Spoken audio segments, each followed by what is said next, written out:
বান্দা যখন কোনো ভালো কাজ করে আল্লাহ রাব্বুল আলামিন খুশি হয়ে যায়। আর যখন বান্দা কোনো নিয়ামতের শুকরিয়া আদায় করে আল্লাহ রাব্বুল আলামিন খুশি হয়ে বলেন, আমি ওই বান্দাকে আরো নিয়ামত বাড়াইয়ে দিই। সুবহানাল্লাহ।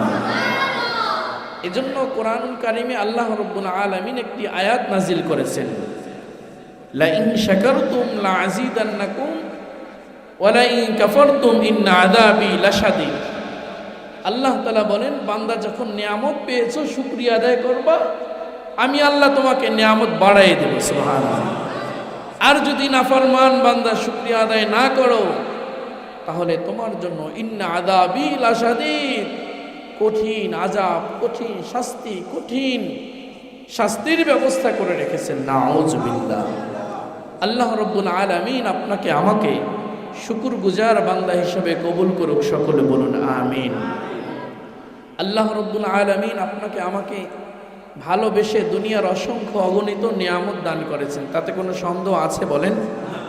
যদি নিয়ামতের বর্ণনা করা হয়, আল্লাহ রাব্বুল আলামিনের প্রশংসা করা হয়, নিয়ামতের বর্ণনা করা হয়, আল্লাহ তাআলার প্রশংসাও শেষ হবে না, আর আল্লাহ তাআলার নিয়ামতও শেষ হবে না।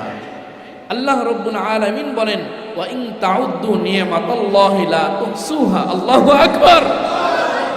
আল্লাহ রাব্বুল আলামিন নিজেই বলতেছে, আমি তোমাদেরকে এত নিয়ামত দিয়েছি, তোমরা গণনা করে শেষ করতে পারবা?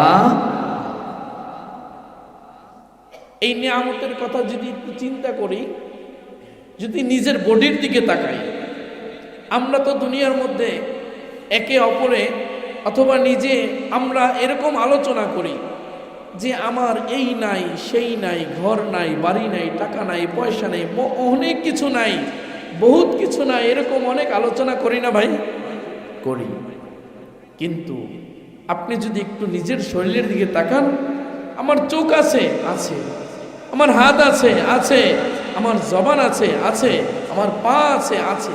কত মানুষ আছে চোখ নাই, জবান আছে কথা বলতে পারে না, কান আছে শুনতে পায় না, চোখ আছে দেখতে পায় না, মাথা আছে মাথায় সুন্দর কাজ করে না, পা আছে হাঁটতে পারে না। ঠিক কিনা বলুন?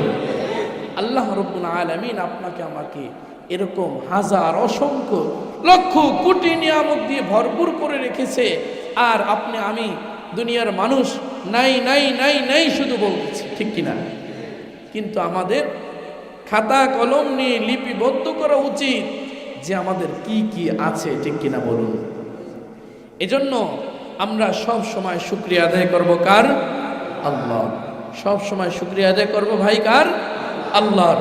আল্লাহর যদি শুকরিয়া আদায় করি, আল্লাহ রাব্বুল আলামিন খুশি হয়ে আপনাকে আমাকে আরো নিয়ামত বাড়াইয়ে দিবেন। ঠিক কিনা বলুন?